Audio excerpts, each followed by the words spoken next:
A história de Jó é uma das mais conhecidas da Bíblia. Ao mesmo tempo em que a história de Jó é uma das mais conhecidas, Jó é também um dos personagens bíblicos mais misteriosos. Jó foi um homem muito rico que viveu na terra de Uz. A localização dessa cidade é incerta, mas uma das possibilidades mais aceitas entre os estudiosos é a de que Uz ficava em uma região a leste de Judá e talvez fronteiriça com o deserto, mas nós sabemos que a terra era propícia para a criação de gado e agricultura. A Bíblia nos diz que Jó era um homem íntegro, reto e temente a Deus. A prova da fidelidade de Jó pode ser vista na afirmação de que ele desviava-se do mal. O próprio Deus testemunhou que Jó era o homem mais piedoso e correto que viveu na terra em sua geração. Inicialmente, Jó tinha 7 filhos e 3 filhas, mas no total ele foi pai de 20 filhos, pois os seus primeiros 10 filhos morreram durante o período de intenso sofrimento a qual ele foi submetido. Mas depois Deus lhe concedeu que fosse pai de outros 10 filhos. Jó era casado, apesar de a Bíblia não revelar o nome de sua esposa. Segundo o texto bíblico, a família de Jó provavelmente era muito unida, pois seus filhos visitavam uns aos outros em suas casas e faziam banquetes onde se confraternizavam. Jó também era um pai que se preocupava com o bem-estar dos seus filhos e continuamente buscava e orava a Deus de madrugada, consagrando seus filhos ao Senhor e oferecendo sacrifícios em nome deles. Um dos pontos mais discutidos na história de Jó é a época em que ele viveu. E esta questão não é tão fácil de ser respondida porque não há uma informação direta no livro que conta sua vida que sirva para datar a história de Jó.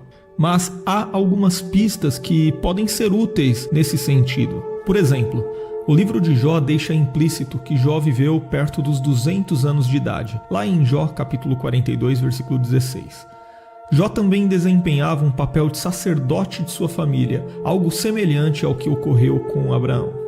Também parece que os caldeus que mataram os servos de Jó ainda viviam como nômades, e as riquezas de Jó não eram medidas pela quantidade de ouro e prata, mas pelo tamanho de seus rebanhos.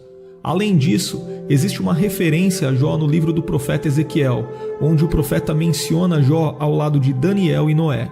Os estudiosos dizem que é possível que o Daniel mencionado por Ezequiel não seja o profeta Daniel, contemporâneo de Ezequiel, e sim um famoso e heróico rei mencionado num texto ugarítico que viveu numa época muito remota. E se for este o caso, então Jó viveu em uma data tão recuada quanto os outros 2 personagens. Por tudo isto, a melhor probabilidade é a de que Jó tenha vivido na era patriarcal, depois dos acontecimentos de Babel, talvez antes de Abraão ou contemporâneo a ele.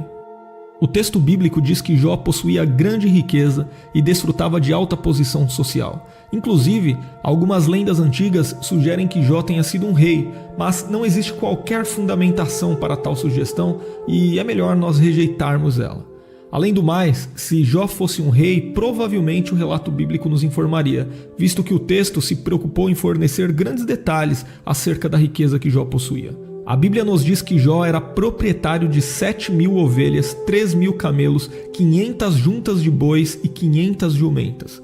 Uma quantidade tão grande de gado na época em que Jó viveu certamente representava um imponente patrimônio. Para cuidar de tantas propriedades, Jó contava com um número muito grande de servos a seu serviço, de modo que, somando tudo, o texto bíblico diz que Jó era o homem mais rico do Oriente. Mas sem dúvida, a parte que mais chama atenção na história de Jó é o grande sofrimento que ele precisou enfrentar. Segundo o texto bíblico, num certo dia houve uma reunião nas regiões celestiais e os filhos de Deus foram se apresentar perante o Senhor. Nesse contexto, a expressão filhos de Deus se refere aos anjos. E no meio dos anjos também estava Satanás, que havia vindo de rodear a terra e passear por ela. Então Deus perguntou se Satanás havia observado Jó. Perceba que nesse ponto foi Deus quem iniciou a conversa sobre Jó, ou seja, não foi Satanás que escolheu Jó para o teste a que ele foi submetido, mas foi o próprio Deus. Diante do testemunho dado por Deus da fidelidade de Jó, Satanás sugeriu que toda sua integridade se devia ao fato de que Jó era abençoado por Deus e possuía tantos bens quanto desejava. Em outras palavras, Satanás estava acusando Jó de ser uma pessoa interesseira, de modo que sua fidelidade estava condicionada aos bens que Deus havia lhe concedido, e que se caso tudo aquilo lhe fosse tirado, certamente Jó blasfemaria contra Deus. Então o Senhor permitiu que Satanás submetesse Jó a um teste. Inclusive, ele autorizou que Satanás tocasse em tudo o que Jó possuía, exceto em sua vida. E foi assim que, com a permissão de Deus, Jó perdeu tudo o que tinha. Jó perdeu todos os seus gados, seus servos foram mortos a fio de espada, e como se não bastasse tudo isso, todos os seus filhos morreram de uma só vez, quando houve um grande vento que soprou sobre a casa em que eles estavam, e a casa caiu sobre eles. Diante de tanto sofrimento, Jó rasgou suas vestes, raspou sua cabeça, lançou-se sobre a terra e adorou ao Senhor. Foi nesse momento que ele disse as conhecidas palavras: Nu saí do ventre de minha mãe e nu voltarei.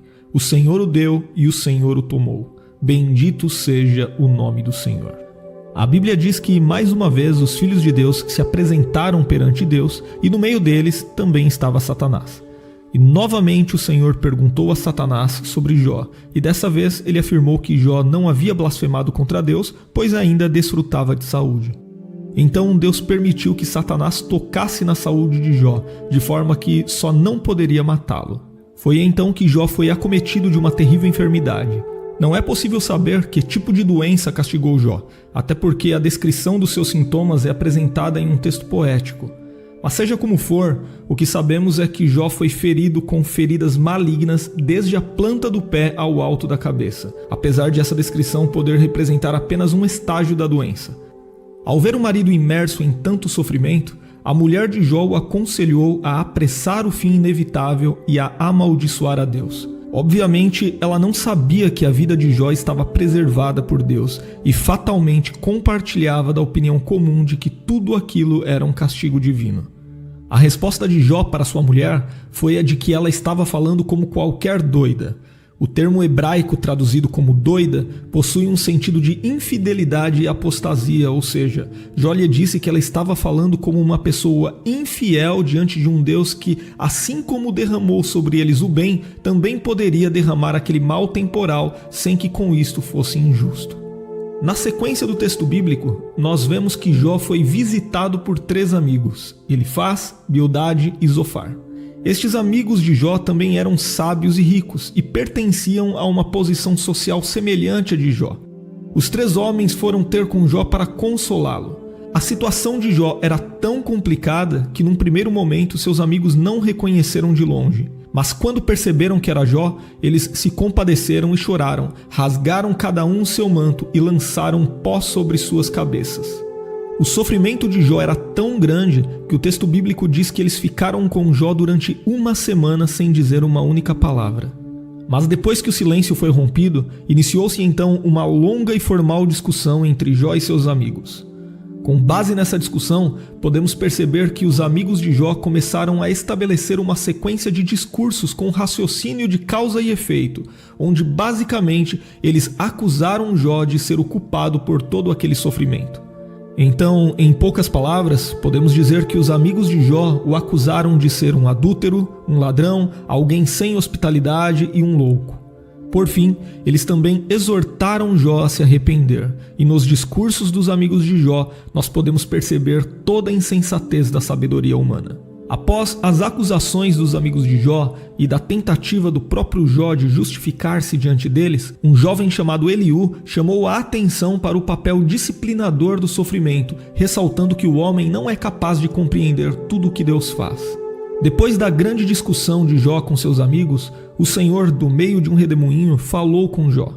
Mas Deus não respondeu às indagações feitas por Jó enquanto ele debatia com seus amigos. Ao contrário, Deus lhe fez uma série de perguntas retóricas onde toda a sua sabedoria e soberania fizeram com que Jó percebesse sua ignorância humana.